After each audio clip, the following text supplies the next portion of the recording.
Good afternoon, everyone. My name is Ed Walmark. I'm the Protection Unit Forester over in Tillamook with the Oregon Department of Forestry. I actually oversee the fire program in the county and the Forest Practices Act. Kind of oversee both of those things. So I have a PowerPoint presentation we put together today, about 55 slides.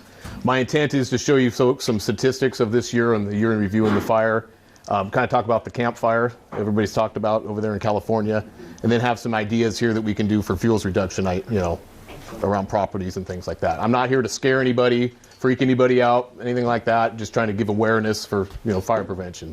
It's always good to strike when the iron's hot, so to speak, when you've had an incident. That kind of thing. It's also a very nice day. I always like giving fire talks when it's actually nice outside. It's not snowing or pouring down rain in January, so we'll take that. So the majority of my presentation I'll just do over here and kind of go through the PowerPoint. I like to be pretty casual in my presentations. We'll have time at the end for questions and answers, but if you got a question, go ahead and throw your hand up and we'll talk. Let's just do introduction. Perry, do you want to talk a little bit about yourself? I think everybody knows me here. Perry Gervais, Fire Chief. Actually, you've covered all I was going to cover, Linda. I was going to introduce Chris, and I will be interjecting as Ed gives his show here on fire prevention, what we can do, and talk about. Tell people to turn their cell phones off. Please shut your cell phones off. And I wouldn't be doing my job if I didn't tell you to exit there, and there's an exit out the back door. Good. Keep always clear. But anyway, no, I'll be interjecting as we go through this, and I'll talk on some of the local fires that we dealt with here locally, and hopefully we'll leave here with an understanding of what you can do, because there's a lot you can do. There's a lot of things that you see, that you've seen, and I think Ed's going to talk about could it be prevented or not, and just posing the question. And I'm here to tell you there's a lot you can do to prevent a lot of the things that you're going to witness here today. So. Thanks, Perry. I'd also like to introduce David Helmerks is here with me. He's our permanent forest officer. He's in charge of mostly fire prevention and activities of that. He goes around to the schools and does fire education as well. And at the end of today's talk, we have a bunch of handouts in the back too for folks. Feel free to grab anything you need. So, and I'll just back a little bit more about myself. I've been here, I think I started in 1998. I have about 21 fire seasons. I am on a state fire incident management team as a division supervisor, so I'm in charge of kind of a whole bunch of folks in a given area, a part of the fire. And I've been to Alaska, North Carolina, Washington, Oregon, all around a little bit. So I've seen a few fires and have some perspective. So, all right, so let's get started. First, I'll just talk about a little bit what ODF's about in Forestland Protection. So in ODF, we protect 16 million acres of private and public forest and grazing lands throughout the state of Oregon. We're funded through forest landowner assessments and the general fund match. So that's kind of our mechanism of funding. We have a $50 million base protection structure divided between 12 protection districts. And it's part of the Oregon Forest Land Protection Fund. And we call it part of our complete coordinated fire system. So and we're kind of unique in that sense, once we go over the $50 million threshold, we actually have an insurance policy through Lloyd's of London, which is pretty unique for us, so that's good. We actually have insurance. This just illustrates here our districts throughout the state, and the green polygons there are our fire protection. All the private land within those areas are within our jurisdiction, and then we also protect the BLM land that's west of the Cascade Crest on the west side of Oregon. So that's kind of how we're spread out. So let me just cover some statistics real quick for folks. And we're just talking about Oregon Department of Forestry jurisdictional fires on this slide here. So we had a total of 1,115 fires, okay? And out of that, 896 of them were human caused and 219 were lightning. So yeah, that's kind of telling that folks, the humans are causing still more fires than natural cause fires, hence our prevention message and outreach. But in comparison there, you look at, we got 78,746 acres burned, and out of that, lightning's still the winner on that one. So, but humans, each year this number keeps creeping up, which is kind of disturbing on our end. So, we have enough problem with lightning. So now this is looking at everything in Oregon, other jurisdictions compared to our department here. And we had 834, almost 835,000 acres burned in Oregon. And then on our jurisdictional of the Oregon Department of Forestry, we had under 80,000 acres under that burned.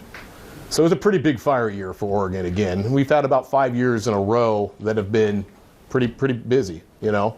It's not getting better. So hence my speech here on fire prevention. So here's a good slide about the Wildland-Urban Interface. Good photo. You got forest land in the background there, and then you're starting to see the homes intermixed in the forest. Similar to what we have in this beautiful community, where you have Neahkahnie Mountain Industrial Forest behind us, all the way down to the ocean, and we have homes in between. Of course, beautiful place to live. So we're going to talk more about this. So let's get a definition, and you'll hear me throw out Wildland-Urban Interface, WUI, urban interface. It all means the same thing. But it's where communities or homes border or intermix with wildland fuels. And they can include anywhere. I mean, it's in the city. Out here, I would consider this Wildland-Urban Interface just outside of town here as I was driving through. Very similar to what Paradise. I've never been to Paradise myself, but we've sent crews last year. I think, David, you went down to Ventura County, down there during Christmas, in fact. So, some more statistics. So 67% of all fires in Oregon occur within 1 mile of this urban interface area. Okay? So, it is. And 84% of those are human caused statistically. And that's because, people start fires. The more concentrated of people, it happens. So 84% are human caused. So I'm breaking this next slide down into just the fire effects in Oregon, and then we'll start getting down into California and other examples here. But in 2018, the effect in Oregon communities were this. We had about a little over 8,500 structures threatened. A lot of those were down in southern Oregon, Illinois Valley, Applegate, that area down in there. We spent a few weeks, and those folks have had it tough. Out of that, 10 homes were destroyed. And not to mention down there, those poor folks are living in smoke pretty much from July 15th on, I'd say till the end of October, basically. I mean, to the point where I went down on some fires and I couldn't see 100 feet in front of my pickup one day. And I'm trying to strategize on how we're going to herd this fire and put it out, and you can't even see in front of your truck. And then these folks that aren't, trying to breathe and live, and tourism suffered, everything is horrible. So yeah, it was very bad. All right, so now let's talk a little bit about the campfire out of Paradise, California. And then we'll go through some slides in here, and then I'll bring some local examples into it, and then give some suggestions on how to improve your properties. Again, I'm not here to scare anybody, it's just awareness. The Paradise, okay, out of this here, we had almost 14,000 homes destroyed. Complete chaos, horrible. 52,000 people are evacuated. Okay, that's unheard of. And 86 fatalities. And most of those folks, unfortunately, that perished for trying to get away, running down the street, asphyxiated by smoke, that kind of thing. Trying to evacuate. Okay, so just think about that. And it's the most destructive wildfire in history to this date. And I hope we don't want to go there. So this is just a snapshot of one of the little areas in Paradise. Okay, and let that kind of sink in a little bit. But my structural friends here were saying this, mobile home court. So we're talking structure to structure ignition. A lot of these trees in here, you can notice the crowns are still in here. A lot of these will probably die, but it wasn't a crown-driven fire, which in my mind, that's that's a surface-driven fire. So lower intensity, starting to hit homes, structure to structure ignition. And we'll talk more about how those things can progress in the next few slides. But define a little bit better for the folks, crown fires versus surface. Yeah, and I got some slides that will actually illustrate that better. But yeah, just keep that in your mind. Crown fires are not good, and that's what we're trying to avoid here, keeping those fires from getting to the tops of the trees. And thanks, Perry, I got some slides that'll help with that. So yeah, pretty catastrophic. So what can we learn from this kind of thing? So, get back on my script. And I'm not here, could this have been prevented? And I'm not here to say yes or no on any of that kind of stuff, because people are going to have their own opinions. But, there's land use laws, there's other things that we can start thinking about, and things we can mitigate on our own on our own area. So just kind of keep that in the back of your minds. This was a wind-driven firestorm that moves through Paradise in less than 4 hours. So from a suppression standpoint, Perry chime in and help me out, but that's pretty hard to fight a fire when you have something moving through that quick. You have over how many people evacuated, 50,000+ people. I mean, it's a really bad day to fight fire in that. Hence the need for prevention. And I know that a lot of times people will see, in fact, I was just talking to the gentleman last week about it, wondering what the fire department's doing, they're lined up there and yet they're not putting any water on this fire. But sometimes you have to weigh out, we spend 4 hours on one structure fire. When you have a fire that moves 4 hours to a community, and depending on water supply, what the water supply was there a water supply at that time, that all affects what the capabilities of the structural fire departments and what they can do in cases like this. Mm-hmm. And these are becoming a much more common event. I mean, I've been doing this for almost 20 years now. I mean, it's almost nice to, I hate to say it's nice to go to fire, it's not. But it's nice when you don't have homes involved, is what I'm saying.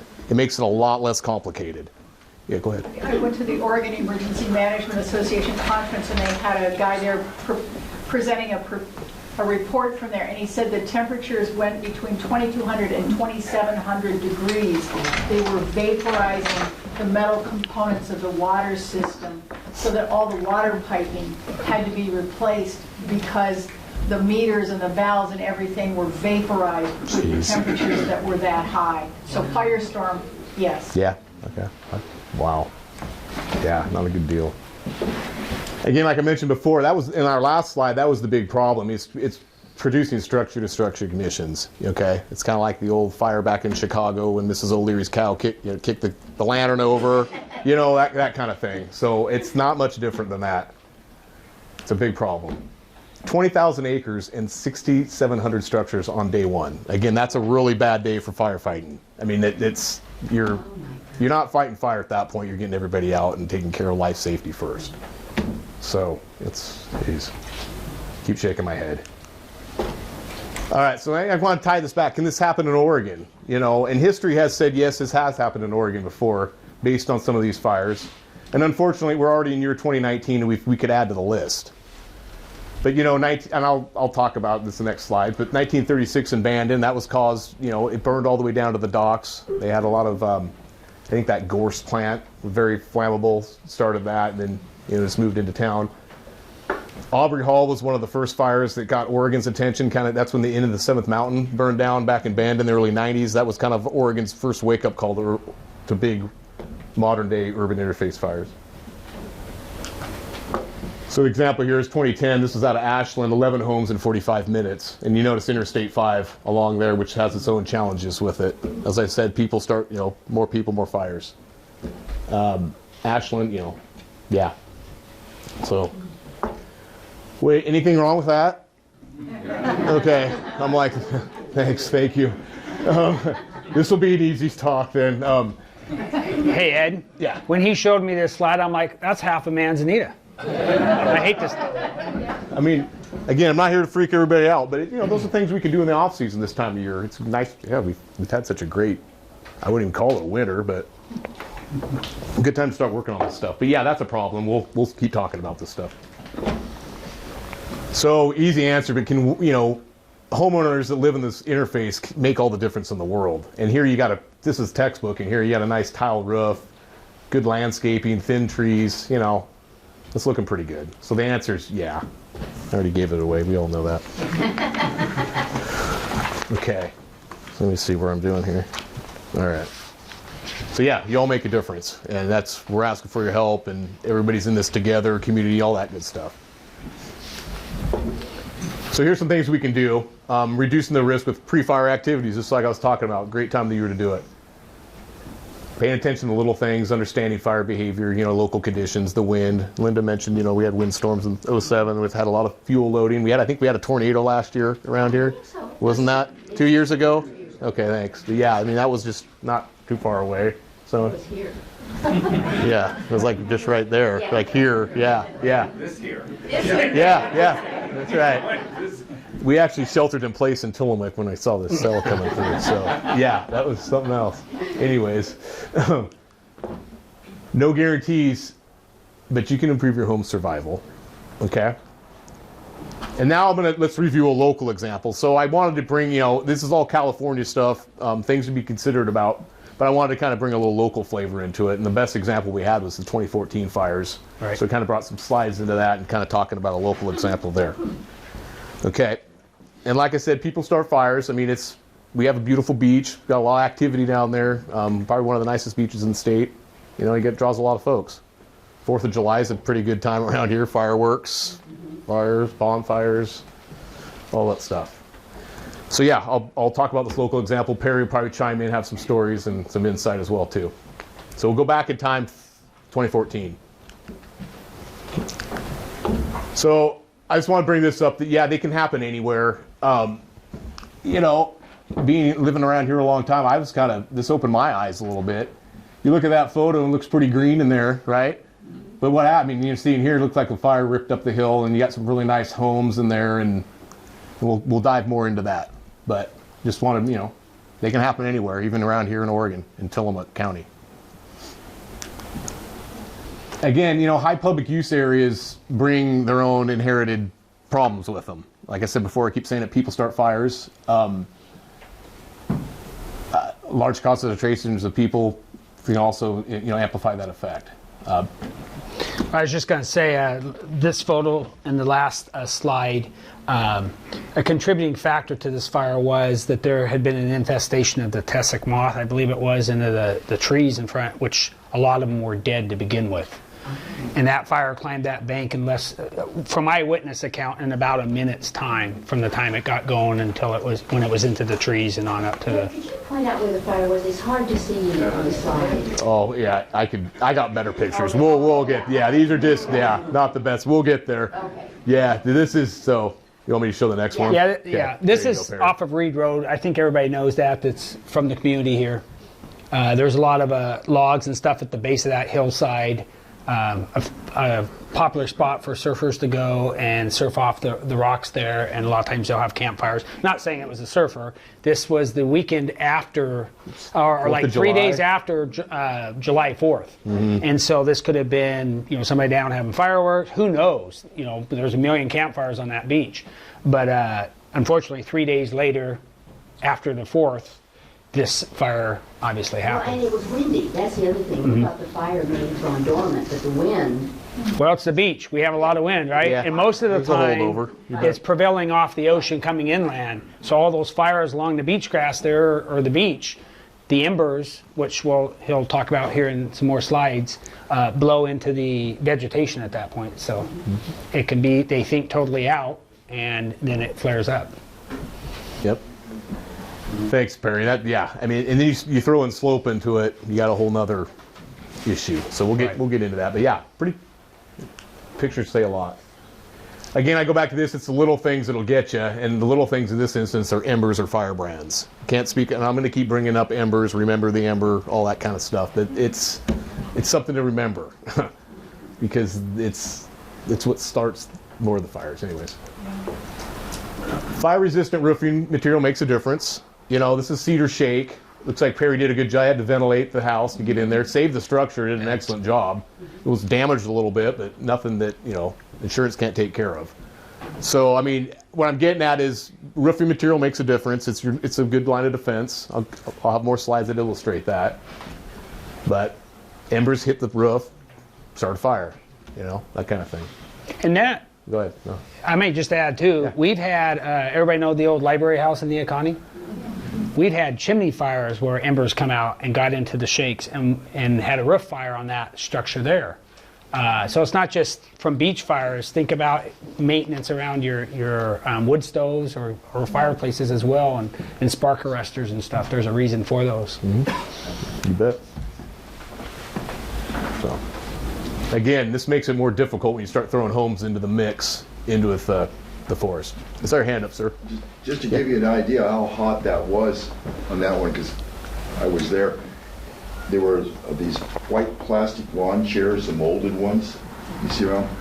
There was one on the back deck there that melted in place, and it wasn't even blackened. Yeah. It was not. It was the radiant heat that was coming up that hill and onto those buildings, and that chair melted down in place. Excellent segue, because I think I have a picture of that I'm going to show here in a second. You guys making this easy for me. It's not the slide. It's coming. I promise. It'll be next. But fire-resistant siding helps too. You know, I know there's different hardy plank, different kind of materials out there. And again, I'm not saying to go out after today's speech and go out there and start redoing your home, but when it's time for a new roof, maybe consider composite or something else. In 2004, we had a grass fire down off Glen Estlin Street, between Glen Estlin and Horizon, and talking about siding. The only house that caught fire from that fire was 3 houses in from the beach, up the road, and it had shake roof and wood shingles on the siding. The house that was right next to the beach grass that was on fire had wooden lap siding. And then, anyway, long story short, to prove the point of fire resistant construction, all the other homes, both on Horizon and Glen Estlin, were fine, but the third one in was the one that caught fire because an ember got up under between the deck and the wall and started a fire there. So it's it's something to think about. Yeah, go ahead. To give you an idea of how far an ember can fly and still cause a fire, twice that I knew of fires in Oregon across the Columbia River, about a mile distance, started fires in Washington. Good point. And actually, that's how the Eagle Creek fire, it spotted across Washington. I've been on fires back in the Dalles where I've seen it spot across the Columbia, and you never think that would happen. It's amazing. So good. Thank you for bringing that up. And the Columbia is a pretty wide river, I think a mile plus in some spots. So, yeah. Again, Embers type places in Cedar, shake siding. Just another place for that ember to go into and start, doing bad things. So remember, keep saying Embers. And there's your chairs, I think, as you're just talking about. So, and I have defensible space question mark on here. And this is the upslope from the home that we were just looking at below with the spruce that was all burned. In this sense here, you got some yard, it's mowed, it's good. Grass probably wasn't totally green, but the issue here was when you had that heavy loading in the fuel and then the slope, and then the embers going like this, okay? You got any more insight on that, Perry, or? No, I think that's, again, back to the fire-resistant construction might have helped, but... Again, not trying to be the armchair quarterback or anything, but it could have helped. But one thing I'll point out here, notice just to the north, and it's actually still green because the fire and the wind, the way that it was moving was coming out of the northwest and carrying it to the southeast. But the trees there are green, but how many homes have those trees come right up and surround their home? And once it's in that shore pine, it's a tough fire to fight because it's quick, it moves fast. And nice prevailing northwest wind, right? That's why these trees are like, you can tell where the wind's going. So, yep. So yeah, defensible space question mark, probably some improvement, but not horrible. I just threw this in here for maintenance. Again, another ember started on the deck here, same fire we're talking about. But you start to see salal growing up through there, just something to maintain. You don't want vegetation coming up through your deck, more flammable stuff. Again, I'm not, like I said before, I'm not telling everybody to go out there and start remodeling your homes or anything like that. But if you do have cedar shake, it's going to increase your need for defensible space. That's all I'm saying here. This garage was not on the ocean front. It was back behind the houses, and it was down quite a ways. This is where some of those embers, I'm talking about spot fires, landed. And you can see in this roof, I think there were 4 or 5 burn holes through that garage roof. Yeah, today, that's a composition roof. So he's done his due diligence when he replaced it. He didn't replace it again with the shake shingles. That's excellent. That's good. And had that been that way to begin with, that probably never would have caught the way that was landing on the roof there. So, again, what we got here? Okay, fire brands. Again, I just thought that illustration. Embers, same thing. Could be a bonfire doing that. It could, anything. Just thought I'd bring it back up again. And then along this line, and this is the last slide of our local example, but I just wanted to bring this up because spotting distance and receptive fuel beds. And there's nothing wrong with bark dust, don't get me wrong. It just starts fire because it's dry. We've had a fire every year at the Burger King parking lot in Tillamook from somebody starting it in the middle of August with a cigarette. David, how many times have you been down there with Tillamook fire on the run? Multiple. Yeah. So they do start fires. But anyways, the moral of this story is, Perry helped me out, but this is over like a quarter of a mile. The fire was up here and it spotted all the way into that little... Fortunately, we had dust. fire apparatus down that far, and they saw it smoldering right away and just I mean, out. it's just something to think about. Well, is there an alternative that's better that isn't? Well, lava rock. I mean, there's things you could, things like that. I mean, I like bark dust. Don't get me wrong. It's just, I'm not. We were just showing the effects, how far it could jump. Yeah. This one. Yeah. No, bark dust. It's okay. I just around the, I wouldn't put it maybe right next. I to would your prefer house, bark dust than vegetation all the way up to your house. But no, it also fire can travel through it. It can sit and smolder for a while, and it can still I just thought it was more impressive how this thing it's spotted so far. You have a couple questions? Yeah.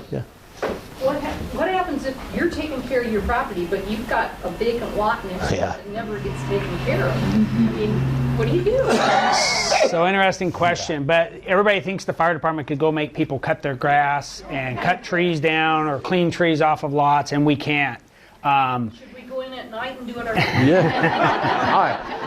I like that. William, still on. It's a tough thing. I have a couple times sent letters to property owners just advising them that they have a heavy fuel load on their lot, and if a fire were to spread and it's contributed by that, there could be liability. But that's about as far as we can go with that. Yeah, it's for yeah. I was going to say, one of the things I did, I had a lot right next to our house that was the same situation. And it took me about 5 years to track down the owners, but I did, and just talked to them, and they allowed me just to go in there. And I'm just slowly getting through all the brush and putting lawn in. It makes it look nicer too. Yeah, go ahead. Is there a difference between the fires that people start on the beach that's campfire wood versus burning the logs?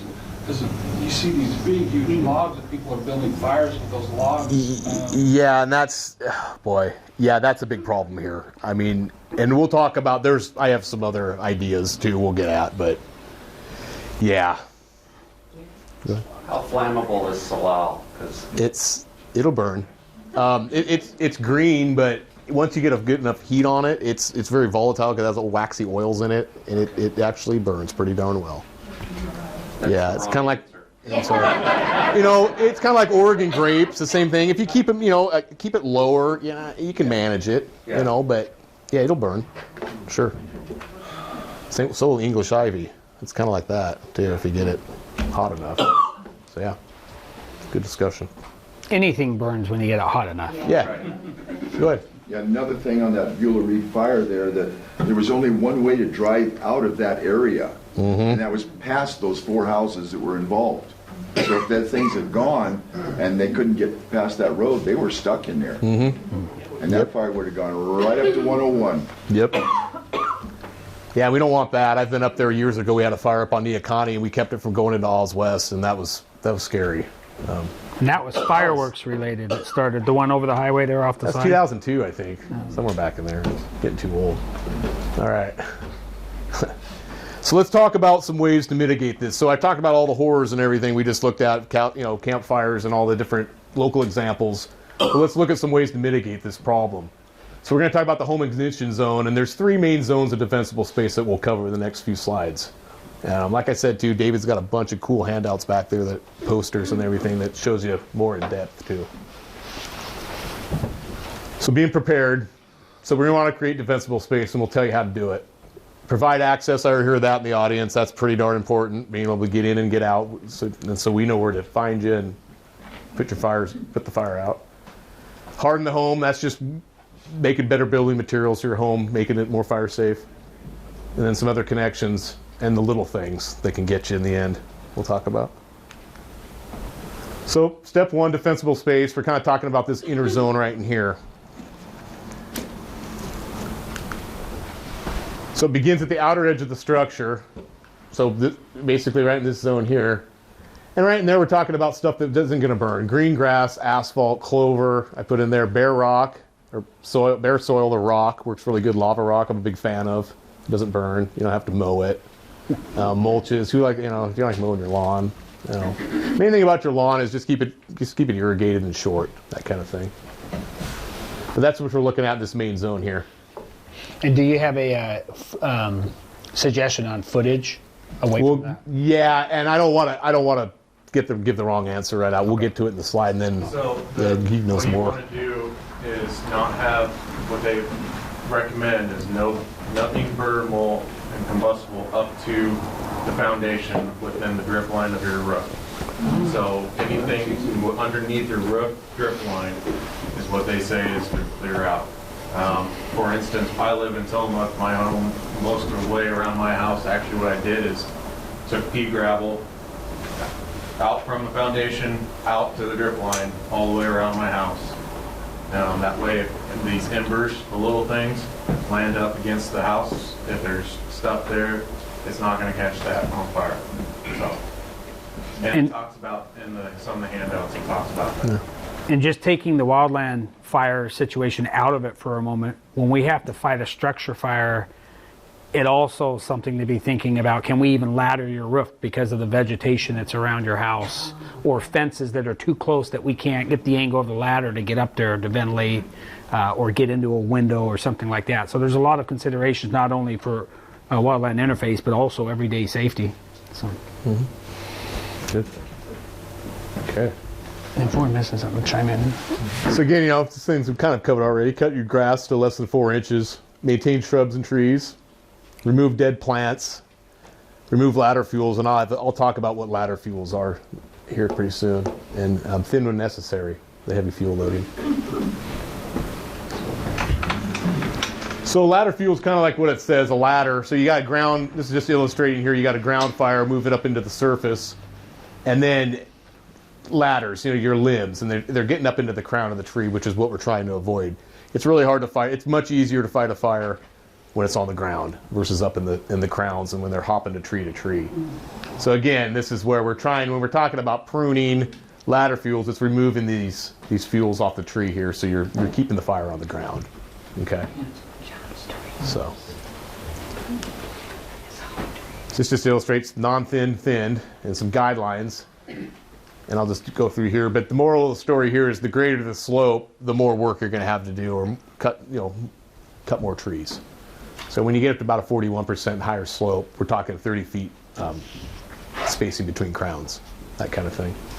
0 to 20, we're talking 10 feet. So it's just a guideline, but again, too, and I'll throw this out here at the end. We'll have some contact information. But if folks around here have any, property questions or stuff, our offices, we come out and do home assessments for free, and we'll give you some ideas, that kind of stuff too. So these slides will be on the EDC website along with contact information for Ed. So if you need to get it, we'll have it there for you. Hey, can you do me a favor? Can you shut that blind right there? That car, it's shut. Thank you. Perfect.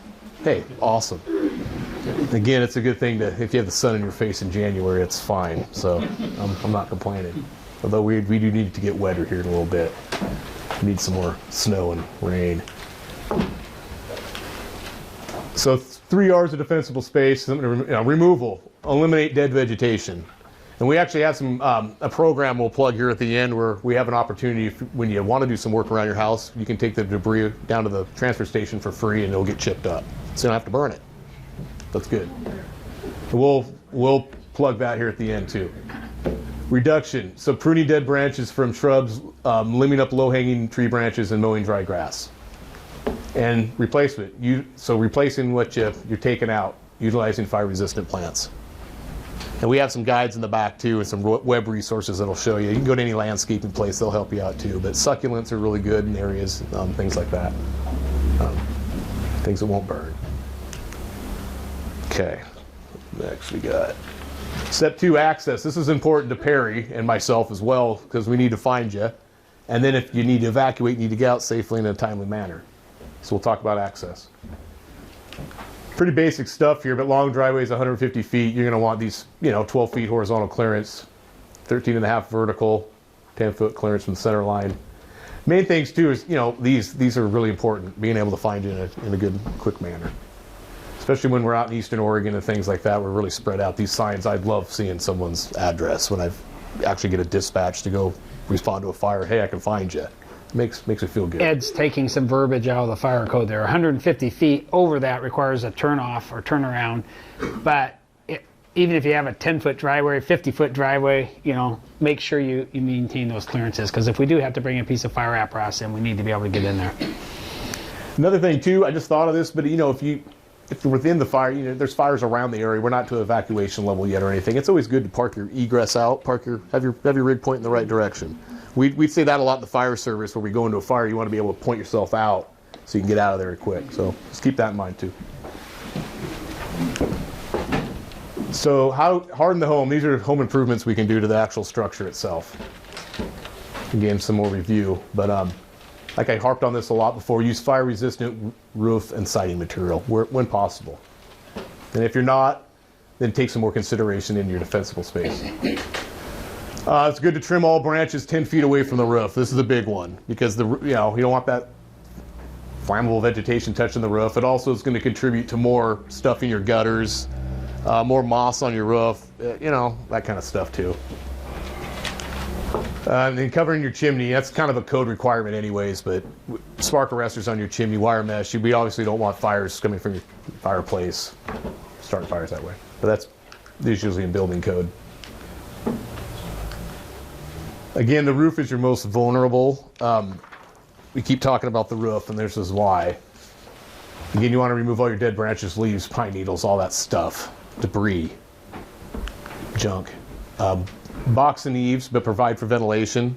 Obvious reasons for that. And you want to screen your roof and attic vents because, again, I keep saying remember that ember, because the ember goes into your attic, your crawl space. Yeah, now you have a structure fire inside your attic. And Perry, that's probably, I'm not a structural person, but that's not where you want your fire, right? Your attic. One of them. I know enough about, okay, I guess.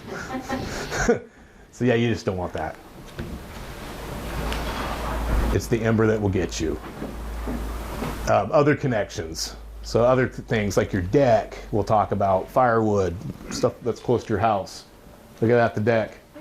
Yeah. So again, this is cool. I mean, that's really nice and organized, and everybody likes to put stuff under your deck because it keeps it dry, and especially around here. But just think, again, you got this ember dancing around here, and it gets into there, and now you got a nice dry cordwood, and what's going to happen? Okay. So here's what we do to mitigate that. So keep that stuff clean, move it out. A lot of times when we're on project fires or we're actually responding to the initial attack fires, when we're triaging homes, that's the first thing we have to do is pull all that stuff out. What I'm getting at is we got better time. We can be doing better things to your home if we don't have to do that first. We can set up sprinklers. We can do things like that. We're not messing around with moving the firewood. So there you go, remove firewood, all that kind of stuff. And don't forget again, about the outdoor furnishings, Adirondack chairs, anything. It's more stuff. It's flammable. Stuff that will burn. Again, other considerations, you got nice fences and carports. Carports are difficult because you don't have a garage door on them that you can shut, where you'd want to keep that ember from out. Yeah, go ahead. If we're building or replacing a deck, can you comment about deck materials? Yeah, my comment on that would be, it's more expensive, but that composite, thank you. It's got a little bit of wood material in it, but it's less flammable. That would be that's your best bet. So non-wood. Also another thing too is Firewise says if you want a wood deck, that's great. You can have wood decks, but recommend that the first one or two boards right up against the house are that composite Trex decking. Yeah. Because anywhere, any corner, nook and cranny is where that ember is going to land. That's where any leaves, needles, or anything else is going to sit. So embers getting into that leaves or needles, that's where it's going to start. So it gives you that barrier a little bit from between your deck and your house of something that's not going to land burn. And it just goes the same with fences and carports. Fences, they recommend having that, if you're right up against the house, the fence, the first section or so, some type of composite or non-flammable material, and then you can continue your wood fence after that. So. That's a much better answer. That's what he's good at. He's a good prevention person. Yeah, it's just what we just talked about. So yeah. The little things. Again, we'll kind of wrap it up with the last thing here, considerations. But you probably know where it's going. So again, you got firewood, we don't want that. Little things that'll get you. So move firewood piles at least 20 feet from any structure. Even better, put firewood and lumber in a closed shed. And that's just, again, keep the embers from getting in there and starting it. I keep saying ember. There's a theme. So, again, that'll take us some time to move. If folks do that ahead of time, we can do other better things. And then again, patio and deck furniture. Or stuff that'll burn. Again, now this is going to be, I wrote down in my notes here that this community is pretty well versed in this kind of stuff, so I'm just going to really brief. This is talking about go bags, evacuation plans, that kind of stuff. And I know you guys have a pretty strong CERT program here, and you're setting pretty good in this community. Hey, Ed, can I stop you for a sec? Yeah, please do. I don't want to set any false precedents here or anything like that. What Ed's talking about when they're moving stuff from preparing a house, they're talking about one house maybe out that's surrounded by trees where there's a fire. We're not going to go move anything if we got a fire moving through town. There's no time for that. So don't get the expectation, oh, the fire department will do this for you, because we won't. That's not. No, that's a good point. Good clarifying point. We're going to write your house off and move on to the next. Really, if we've got a fire moving through town. And to back up, I mean, this is like Eastern Oregon where there's only, it's very, I mean, there's a few homes out there, but we do have to do triage where you're just speaking at, like when we get into the housing developments, areas. where we do have to do that. We're not taking care of we're bouncing from home to home. Right. Yes. Good clarifying point. We've got a time frame of normally, and we're looking at way ahead normally on these two on structured triage. And we're trying to plan ahead, seeing, okay, what can we do? We've got a list, and we're going to go through and check it. We're going to walk around, and your deck has a bunch of stuff underneath it, and then we've got less than 4 hours. I'm sorry, but that's going to be one of the major checkoffs. We're going to, nope. And we're going to move on to the next house. So it's more or less what you guys can do ahead of time. It helps us in our job in trying to prevent and save your house. So that's what this is all about, is trying to help give you guys the information, what you guys can do to prepare yourself in your homes, to make yourself and your homes survive a wildfire like what happened down in Paradise. Yeah. So how do propane tanks come into play with the majority of the houses we have around? Sure. And I'm not an expert on propane, but what I've seen in my fire experience, usually just in fires, is, and I'm going to lean on you two guys on how, because what happens with propane is it vents and it shoots a big. I'm going to stop speaking. Go ahead. Well, a couple things. The smaller tanks will become a blowtorch and accelerate the fire spread. Too much flame impingement on the tank, the larger tanks, you could have what's called a blevy, and now you're going to level a couple houses around yours as well as yours. So it's just, it's a hazard that we live with. We choose to live with every day. It's a convenience of having gas fireplaces or gas for our cook stoves. But if you guys want to, they do, and fire-wise, they do have a recommendation on clearance around them and clearance away from structures. I can't remember what the specs are, but I think it's about 20 feet away from the structure. So if you can't get, the big thing is, and some of them, I understand, some of them are right up against the homes, but the big thing is making sure that they're cleared around. Don't put a fence around them. Yeah, don't put a we need to be able to hit them with water if we need to. Don't put a arborvitae right next to it. Make sure you're clearing right away from it and keep that area around it. It's just like I said on the drip line, rock or something combustible underneath your drip line of the roof. It's going to be similar to right around your propane tank. Yeah. All right. So again, this is pretty much a review for you folks. Being in this area with tsunamis and being so close to the ocean. So again, putting additional cars in the garage with windows up, valuable papers, that kind of thing when you're getting ready to go. And again, I'll back up.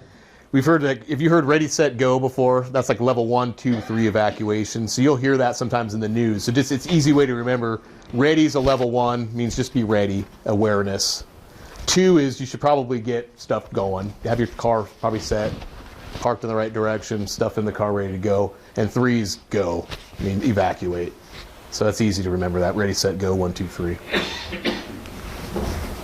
Close the garage door, but leave unlocked. Obviously, if you lose your power, you want to be able to open your garage door. Again, we don't want embers getting into the garage, right?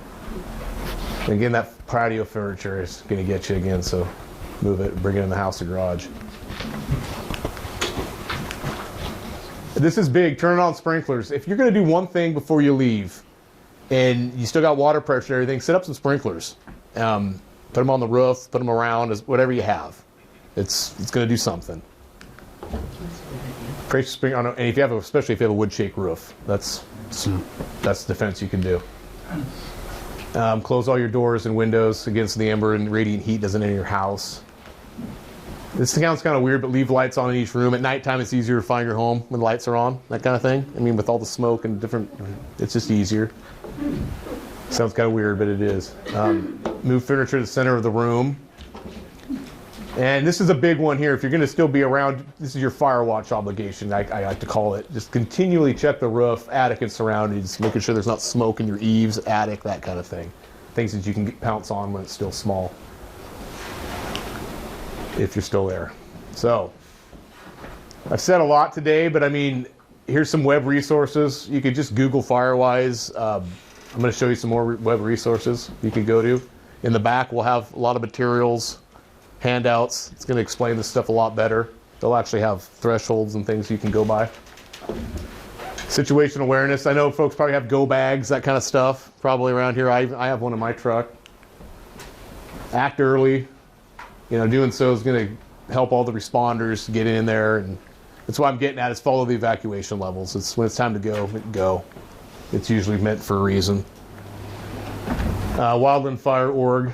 Wildland-Fire's, I don't know, something like that.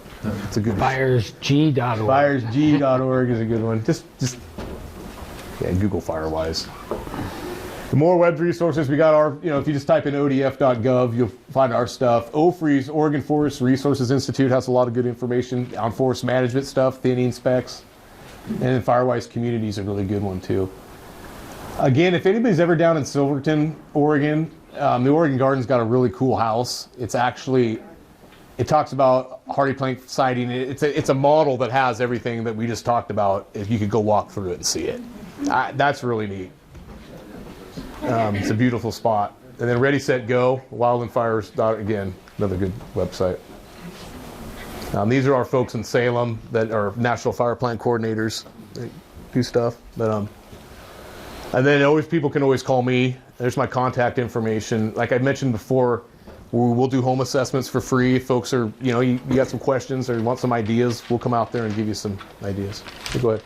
On the Ready, Set, Go, if, say, a fire were coming to the forest from the north, if you're living on the north side of the city, wouldn't it be better for you to leave rather on the set rather than wait till the Yeah, and that's going to play into, like, and we look at, and again, thank goodness we haven't had to, I'm going to keep knocking on wood or something, we haven't had to deal with that here.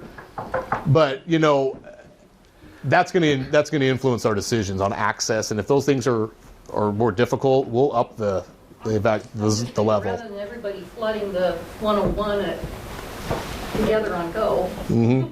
Might have a phased-in approach. I don't know. Yeah, and that's, I've looked at you know. And I was going to say too, don't wait. If you could be in a situation like the 2014 fire.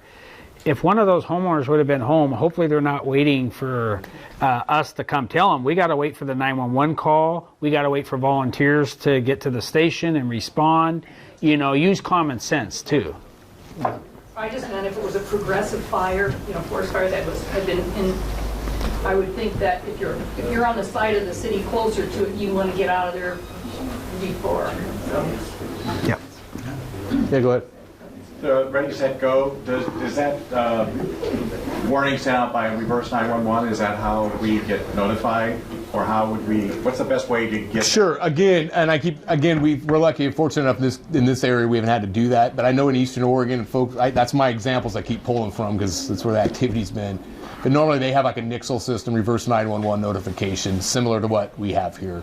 NIXLs are really good because that runs through emergency management through Lieutenant McGraw, and if we had an incident, I'm sure he would run it through that with the appropriate messages. So Nixle is it exactly comes from Gordon, and you have access to it, and we will have a link on our website on Reverse 911 and access to Nixle. We'll also, thanks to Gary McDaniels, who's videoing this, we'll have this slideshow on our website as well, so that information will be accessible. But I strongly recommend Nixle. You're absolutely right, it's a really good resource. That's good. Yeah. Yeah, go ahead, you for it. Reverse 911 work on landlines. Yes. Yes. The issue with Reverse 911, it does not work on cell phones unless you register your cell phone. So they have all landlines, which are fewer and fewer today, that they'll get to immediately. But you really want to go and register your cell phone, because that then gives you the cell phone access as well. What's the actual trigger for the reverse 911? I mean, whoever reverses that, what has to happen to make them then press the button? So if we have a situation, we'll use like a hazardous material spill, and we've got an evacuating area. We contact Gordon down at Emergency Management or the on-call person, and then they'll send out, and we'll tell them the area we want evacuated, and then basically they go through computer maps and draw an area, and then it's automatically sent out. And that can be. It starts with your contact. It usually starts with the person on the ground if they need a large area evacuated quickly. Yes. You talked about different zones around the house, but you only went into detail around the actual house. I live in the woods. Okay. Do you have any information on the other zones as they go out? Yeah. Yeah, and those David's nodding his head. In the back, there's a couple different ones. A bigger one actually folds out into almost a poster size, and it goes over those 3 zones, and it kind of also breaks down the checklist on what's first priority, second priority, third priority, and things to kind of do and go through.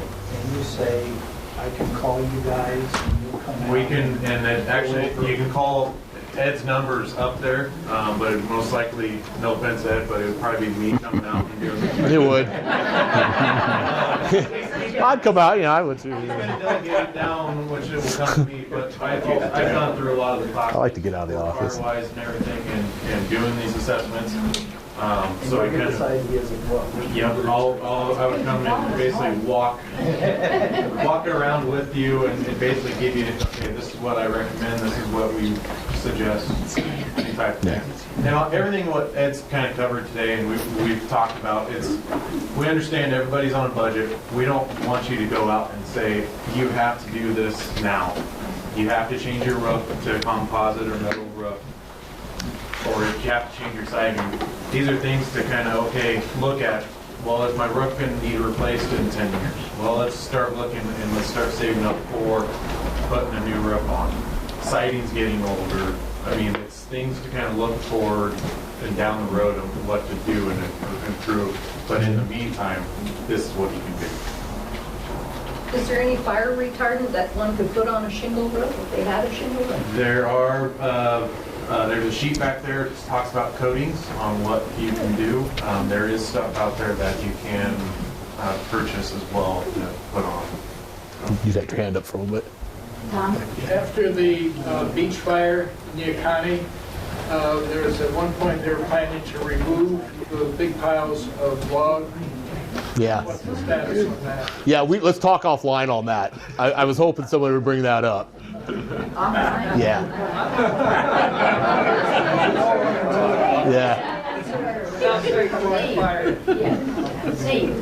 Just a couple of observations.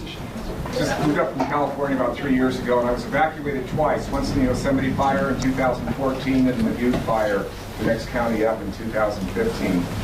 And then I worked with a lot of survivors on the Butte County fire afterwards, helping out with the local nonprofit. The one thing is, if there's a doubt on whether to evacuate, don't even hesitate. Get out. That was one people in Paradise. By the time the reverse 911 came through, because I just had friends that were burnt out in Paradise, they had their trailer hitched up and they were pulling out of the driveway by the time the reverse 911. It took them 4 hours to get down the hill.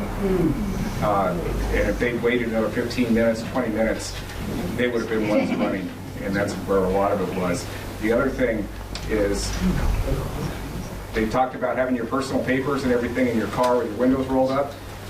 Get that done in advance. When I was talking with people that had, the first thing they knew of fire was the trees were burning at the end of the driveway, is to have a in your go bag, have a box with your important papers or on a zip drive, on a file, and have that ready to go and grab. Because talked to a couple people that said we had everything set up and it was just so crazy. As that fire came at us, we grabbed the wrong bag and we're gone and everything burned up. So have it all set. It's part of your evacuation plan to have your important papers right there instantly available. I think it's a really good time. Linda Cook, would you stand up and talk about the Go Bag classes that we're offering that would include those kind of things? Because that's just Right.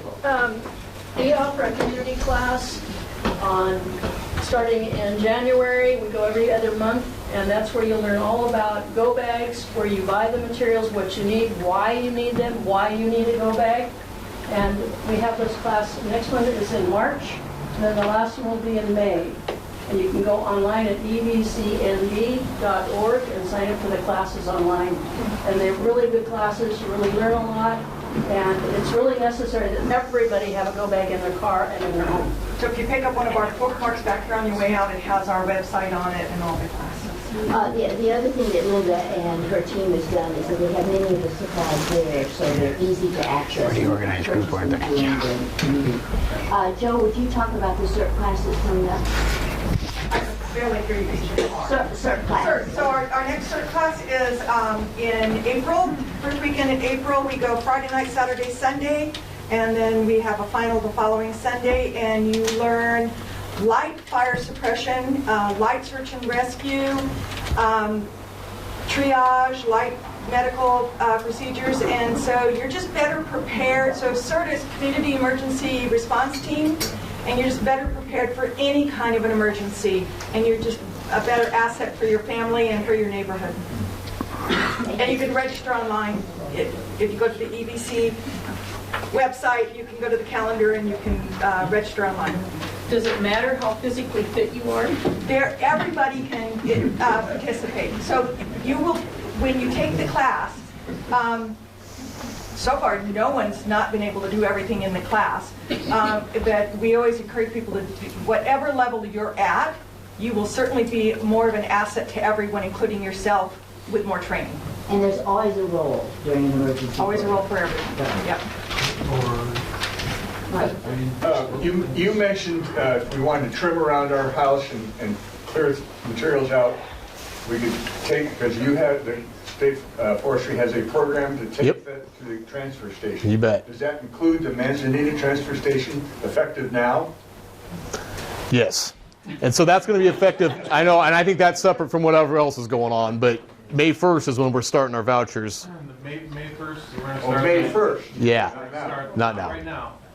May 1st, we're starting the yard-free voucher program back up again for the spring and summer. And then possibly, it's not confirmed yet, but it may run longer than that. I have to tell you, that is one of the greatest programs around. It's both for fire safety, but to give people a way to take that degree. You really appreciate it. And the big thing too with that is if you're doing the work, you can get one of the vouchers. We'll have them located, spread out through the county. I know the fire department, we had some there. And last year, HARDEN had them at the transfer station. But the big thing is if you have a commercial person come in, the commercial company can't use them. That's correct. Because they're already going to charge you a fee to dispose of them. So it's more or less, if you're doing the work, you can use the voucher, but not a commercial company. One thing I noticed on the Paradise Fire is that people were not willing to break the rules. I've seen pictures of freeways with cars jammed up going one way and the other freeway going the other direction, absolutely empty. You can drive backwards on an evacuation. I mean, on the wrong side of the road on an evacuation. So Sure. think freely. Yeah, use the beach if you have to, if it's low tide. I mean, you know, hey, be creative. You know, you only go so far, but yeah. Yeah, your life's important to every, yes. We have a question up front here. Yeah. Back to preventing human error with fires and the tourists that are here in the summer, you know, and I see campfires closer than 60 feet to the grass. Right? What do I do as a citizen about that? I mean, is somebody looking, or do I? So, you know, unfortunately, we've kind of got a, we're trying to sort some things out because obviously we have a different influx of people every weekend. And it's really, public education is really difficult. And so word of mouth is always good, being a good neighbor, letting folks know. Not everybody's receptive to being let know.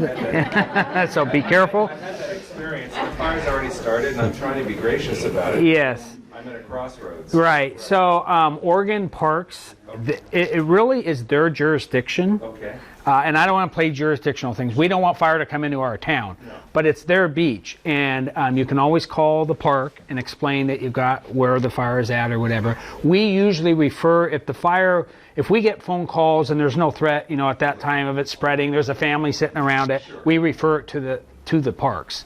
Okay. So that would be the second thing I would do if you had a situation. Well, I've seen a log fire, which I don't see many of them, but I don't get tight about that because I figure, okay, everybody's got to see this log on fire on the beach.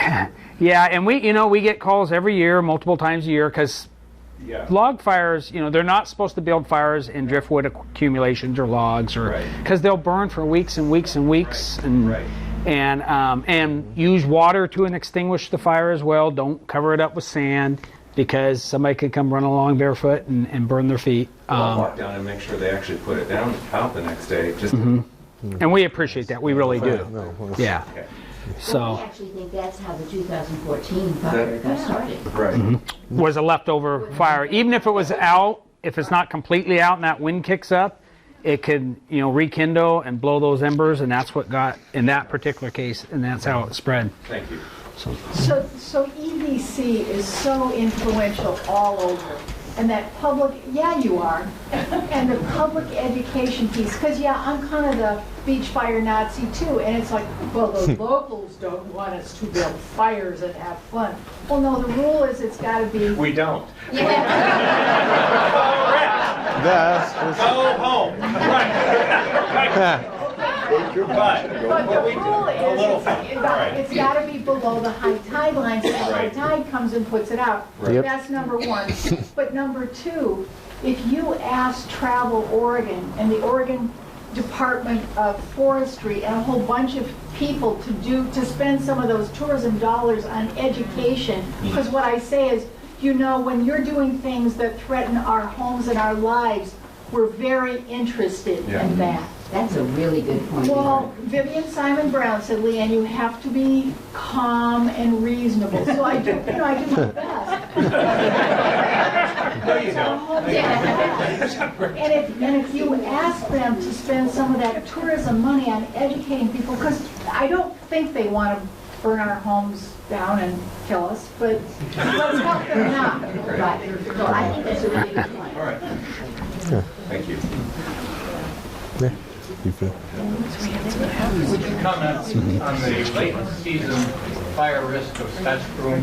We're surrounded by it on three sides. Scotch broom? Scotch broom.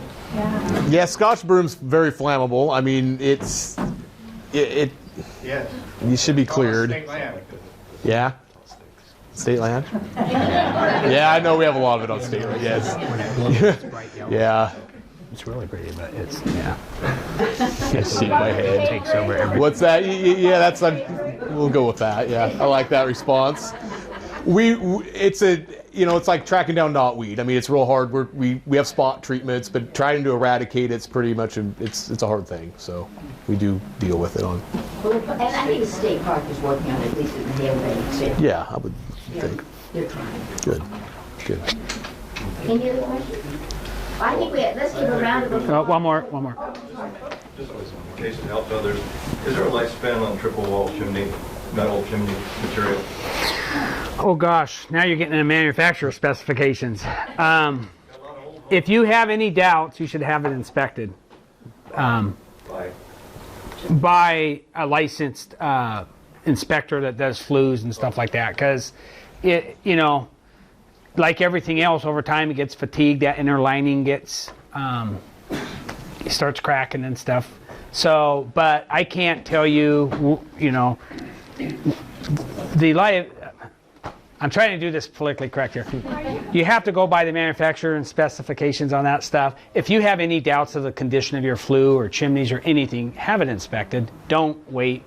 Most people think, you know, in the old days, everybody thought you let your flue fires go and burn out the material, and that's how they would clean their chimneys. But yeah, chimney fires lead to structure fires all the time, so don't use that philosophy. Have it cleaned annually and have it inspected if you have doubts. Hearing Rich's comment makes me think, can somebody comment on the capacity of our water storage, Manzanita, Neahkahnie? What assumptions do you make with the amount of water storage? Now we need Dan here. I know Manzanita has a 1 million gallon tank, and I know they have, oh, John's here, he could probably tell us. And the other one's 300,000? They have 2.34 million gallons. They who? The city of Manzanita. Okay. And that provides both Manzanita and Wheeler and the surrounding areas except for Nehalem. Nehalem has 1 million gallons. They're only kept full, especially in the summertime.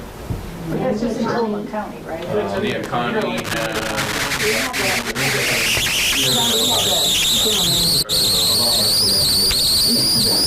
Well, don't we have an agreement with Neahkahnie that There's a pipe between us. For emergencies. Yeah. Yeah, we have. Oh yeah, Rich is back there. How much storage do you guys have in? In the tanks, 300,000. Okay. And the other thing is that the fire district has just done an inspection of all of the fire hydrants, so they've been tested. No, we're constantly doing an inspection. We're currently going through the Manzanita hydrants. Let me just mention too, hydrants, because a lot of people are confused about this, they're not owned by the fire department. They're actually owned by the water system that they're in. But we're trying to go through, we've inventoried all the fire hydrants to see what the flow rates are. And we're currently going around to the entire district and making sure all the hydrants work and that the valves are exercised. I know we haven't hit you yet, Rich, and we'll talk to you before we do that. Yeah, you guys have been really good up north. Do you know if there's a schedule for after action? We do, but it's... I haven't seen, I'm sure there's something out there. There's been multiple reports. I haven't seen anything official yet from an agency to answer that. That's a really good question. The after-action reports after the fires.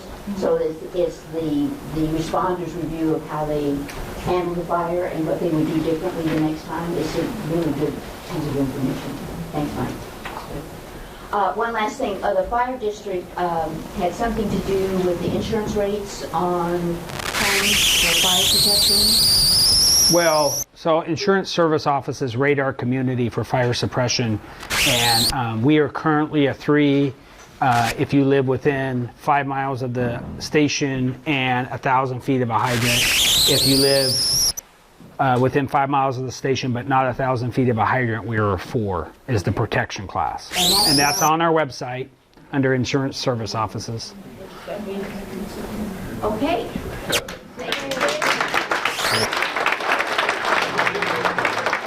Who? This lady right here? Well, wait before you go. So what does that mean? I want to That's pretty good. We worked hard to get it there. It's going to be March the 6th. And on March the 6th, Dogami is coming here to talk about a program they call Beat the Wave. And it's how you get from a location to your wayfinding site and how long it will take you. And they really need local input. So please put that down on your calendar. March the 6th, here, 1 to 3. And what are the 3 things you're going to do when you get home about fire protection? 911 reverse. 911 reverse. What else? Nixol. What's that? Nixol. Nixol. Excellent. And where are you going to get that information? Where are you going to see it on the website. And the cards over there. What's the third thing? Go bag. All right.